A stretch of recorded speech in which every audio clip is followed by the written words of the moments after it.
Vanakkam. Welcome to this video on biomechanics. We have been looking at the static analysis of upper limb and lower limb. We will move on to the next topic, which is dynamics. Within dynamics, we restrict our attention to kinematics, which is geometry of motion, which is describing how motion happens without worrying about the forces that causes or stops the motion. So, although we can study kinematics of different segments of the body, we restrict our attention to reaching and grasping for the next few classes or the next few videos. So, in this video, we will be looking at reaching, grasping and manipulation. What is this process of grasping? What are the types of grasps and the kinematic chains?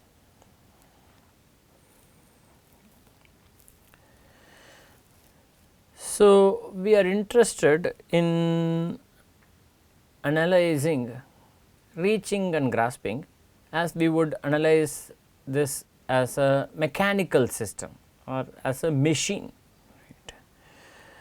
Because although the human body is not entirely a rigid body, we consider for the purpose of this analysis the segments of the limbs as rigid bodies. In this case, since we are talking about reaching, we consider the upper arm or the bone underlying the upper arm, which is the humerus, and the forearm, the two bones that underlie the forearm, which is the radius and ulna, as rigid bodies. For definition, a rigid body is a body that does not deform under application of an external force. So, in other words, its size or shape does not change when a force is applied. Technically, all bodies are not rigid. So, with a large enough force, any of these bodies will either crack or will change in shape and size. But for the normal physiological forces under consideration, so for most ranges of forces that we will be discussing, these bones and their dimensions remain intact. So, we consider these as rigid bodies, and the movement of these bones with respect to each other we analyze as rigid body kinematics. So, as this movement happens, how is this movement happening? This movement is happening by contraction of muscles, something that we saw in the previous videos. Muscle contracts and moves one bone relative to the other bone, which is what is causing the change in the joint angle or the change in the configuration of these rigid bodies. So, when the muscle contracts, what happens is that this contraction leads to a situation in which there is an accumulation of muscle mass closer to the proximal attachment. Let us remind ourselves what this proximal attachment of the muscle is called. It is called as the origin. Closer to the origin, the muscle belly becomes big, changing the mass of the whole system. So, it is not like the mass of the system is remaining distributed, or the distribution of the mass of the system remains a constant as people are making movement. This is not true. So, there is a slight variation as this happens, because when the muscle contracts, the origin of the system becomes slightly heavier. Right. So, modeling this is a non-intuitive and relatively complicated process. We restrict our attention to rigid body modeling. I mentioned this. We restrict our attention to rigid body modeling. In other words, we model the bones as rigid bodies and we analyze movements between the bones. Okay. There are different types of joints that are found when these rigid bodies interact with each other. In the case of the human body, for example, when we discuss the elbow joint, we consider the elbow joint to be a hinge joint. Right. So, that means that it is a joint that has 1 degree of freedom, right. This movement between the upper arm and the forearm that happens at the elbow joint, happening at this hinge joint 1 degree of freedom, is one contribution to the total reaching. What else is contributing to the reaching? The movement that happens at the shoulder joint and then the movement that happens at the wrist joint.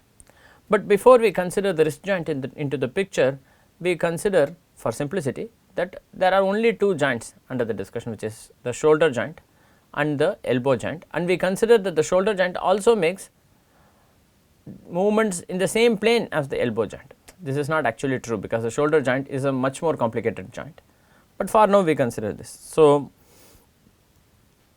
this is the movement, this is the system under consideration for us. So, let us get back to our original discussion of reaching and grasping. What is reaching? Reaching is this coordinated movement of hand and fingers to an object, and I want to do something with it. Say this is the pen that I would like to grasp and do something with it, I want to write with it, for example, right. So, approaching the pen, for example, is an example of a reaching task. So, this is a coordinated movement of hand and fingers. Note that there will be coordination at multiple levels. As the hand is approaching, there will be appropriate changes in shape of the hand and fingers according to the characteristics of the object that needs to be grasped and manipulated, something that we will see in future slides. Grasping, on the other hand, is the act of holding and manipulating, wrapping the fingers around the object either like this or like this, and there are different types of these grasps. Wrapping fingers around the object and supporting it with the palm of the hand and then performing some manipulation activities with it, right. So, this is grasping, whereas that act of approaching the object is called reaching. Almost always reaching is followed by grasping and grasping is preceded by reaching. So, this is always the case. However, in biomechanics when we study, it turns out that there are two broad fields of study, reaching and grasping. In upper limb biomechanics, there is a whole body of literature that studies reaching, and then there is a whole body of literature that studies grasping. Reach to grasp type of studies in comparison are rather limited. This is because the type of analysis that is used for reaching is very different from the type of analysis that is used for grasping. Reach to grasp type of study requires a very complicated model and assumption and relatively complicated analysis. So, those kind of studies are present, although they are available, they are rather limited in number and scope. Okay. So, this is reaching, for example, reaching for the, so that there is the hand and then it is reaching that ball, that is reaching. Now, that is grasping. Look at that ball being held by the fingers, that is grasping, just for clarity, repeating it one more time. Now, when I say grasping, does it also include manipulation? Because sometimes I say grasping and then manipulation, grasping and manipulation. Are these two things the same? The answer is no, because a grasp is every static hand posture that can be held securely with one hand regardless of the orientation. So, I am holding, that is grasp, this is a grasp, this is a grasp, these are grasps, various types of grasp. Manipulation involves an operation, involves change of an orientation or a slight translation, some kind of a movement of the grasped object. So, operating a grasped object in a presumably in a skilled manner, in a skillful manner, so that the object orientation and its position is slightly altered to perform what is considered purposive or meaningful movement. So, anything we do must have a meaning. It turns out that there are different kinds of movements that humans make. Most movements, we would like to think that the most of the movements that we make are purposive movements, are meaningful movements. There is a reason why you do this, there is a meaning for it, there is a purpose behind this. So, most purposive movements are, we like to think that these purposive movements are voluntarily controlled, are those that are skillfully learned or learned and then applied using some control mechanism from the central nervous system. So, that is the idea. right. For example, you have this object and that is being grasped like this. For example, this is grasping. So, there is a glass that is being there is a glass that is being grasped like that, right. And then you have this object that is being manipulated, in hand manipulation, like I am having the pen and then I am writing with it. The pen does not leave the hand, but there is some movement that is that I am performing. There is some movement that I am performing to produce some desired purposive outcome, right.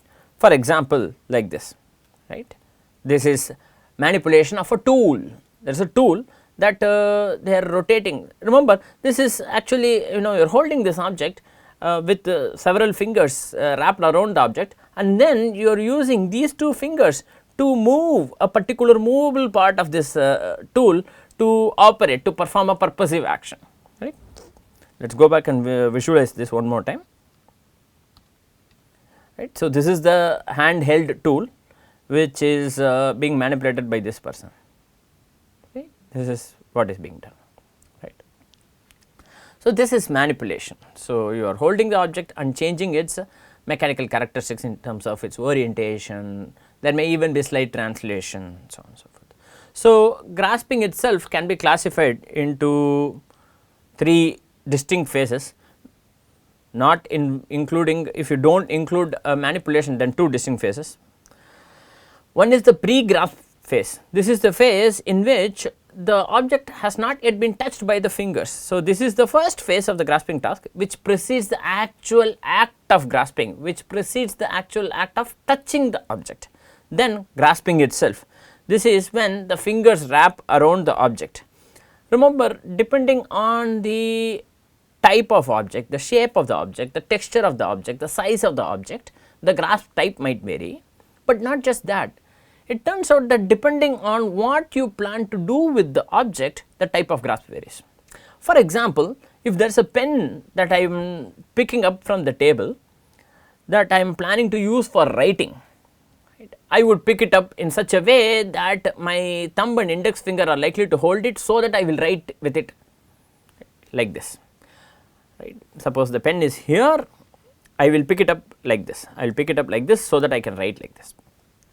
But suppose the same pen is here, I would like to pass this pen to somebody to write.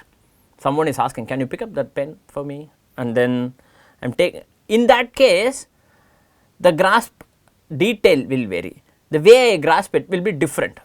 Now, I am not going to write with this pen, it is the same pen, it is the same hand that is grasping the pen, the purpose is different. So, mechanics can be a window to identify the purpose of movement. So, I will grasp such that I will give it to someone in the second case. In the first case, I will grasp such that I will write with it. So, there is a detail that varies. I already mentioned purposeful movement of the object relative to the environment. So, what is the purpose of this? Depending on that, the manipulation, depending on that, the grasp planning will change, depending on that, the grasp phase will change, depending on that, the pre-grasp will change. So, that means almost all cases the purpose of the movement is the king, is what defines how the previous phases of the movements are going to be. That also means that by analyzing specific stages of the grasp, I can understand what is the purpose, what could be the purpose, what is the intention, is something that I can understand by analyzing the mechanics of the movement itself, something to keep in mind. You could do this experiment on yourself. You could take a pen while you are writing, you can take a video camera and videograph yourself grasping a pen so that you will write, and then take the same pen to pass it on to somebody. You will realize the way you hold the pen with the fingers is completely different, because the purpose is different. Something to note and keep in mind. This is always the case. So, the purpose defines, the end justifies the means. So, the purpose defines the method that is used to hold, grasp and plan the pre-grasp. Right. So, what are the types of grasps that are there? Actually, there are too many types of grasps. Here we just define this into these 5-6 broad categories. One is a cylindrical grasp, like I have this bottle and I am grasping like this. So that this is actually not a cylinder per se, it is more like a cone, that is okay. I am grasping, assume that this is a cylinder, then I am grasping my fingers around this bottle like this, cylindrical grasp. Or then let us say that you are holding a hook, you are holding a tool, let us say in this case a saw like that, and then you are holding. This is slightly different from the cylindrical grasp, because my fingers are wrapped around such that the fingertips are ending on the palm itself. For example, this is not how it happens in the case of the cylindrical grasp, because if you see here my fingertips are not touching the palm, because the object is we can assume this object to be a rigid body. It is not a rigid body, you can already see the deformation, but we can assume this to be a rigid body. Because of this rigid body, these fingers are not able to touch the fingers, because of this rigid body, these fingers are not able to touch the hand and the palm. Right. In the case of the hook grasp, you see that I am holding it like this and the fingertips are touching the palm, right. Then you have the keys, right. I am having a key that I am planning to manipulate to open a lock. By the way, trivial as it may sound, this is actually a very complicated task in mechanics, because you will have to produce force in two different directions, a couple to rotate, and that will have to be produced over a relatively very small area. So, on the two edges of the key, which you will have to enter through a relatively small narrow hole, right. Very complicated, trivial as it may seem, we take this task for granted all the time, yet there are groups of individuals who are not healthy, who find it very difficult to perform this task, right. This keyhole manipulation task, very complicated task. This pinch is sideways, you are grasping this key on two sides of this object, right, also called lateral pinch. This is one type of pinch. Then you have precision grasp, which is classified into different types. In this case, this is the pinch grasp, pinch grip with two fingers, pinch grip, or I am grasping with three fingers in this case, right. Note the way these fingers are located, configured, depends on the purpose with which you want to manipulate in that object in future, but in general you observe that there are three, such that they form three legs of a tripod, also called as a tripod grasp. Then you can hold a circular object, right, like this. In this, my fingers, it appears as this is a small circular object, that is why these fingers are almost touching each other, but then you see that I am still grasping this object around this circle, the circular grasp. While discussing reach, we are interested in analyzing the upper limb system as a kinematic chain. So, you can, for example, consider the upper arm to be one link, which is a rigid body, and the forearm or the lower arm to be another link, another rigid body. They both are connected by a joint. In this case, this is the elbow joint. This is the elbow joint, right. So, these two rigid bodies connected with exactly one joint between them is called as a kinematic pair. This is two rigid bodies connected by a joint between them. If I have an assembly of rigid bodies connected by joints, such that they have to perform some task under some set of constraints, a number of such links, that is 1 link, 2 link, 3 link, 4 links and so on, and there are several joints. There are, in this case, there are n links and n minus 1 joints, right.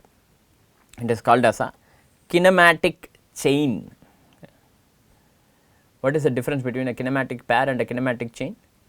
A kinematic pair is a kinematic chain with exactly two rigid bodies. If you have only two rigid bodies, then that is a kinematic pair, but if you have more than that, it is called as a kinematic chain. So, kinematic pair is a particular case of the more general kinematic chain. Okay.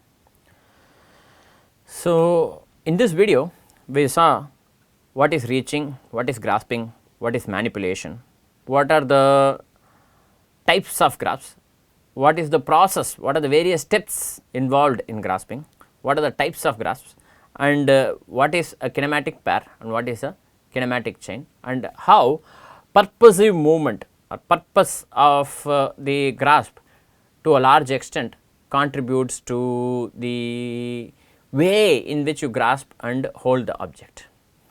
With this, we come to the end of this video. Thank you very much for your attention.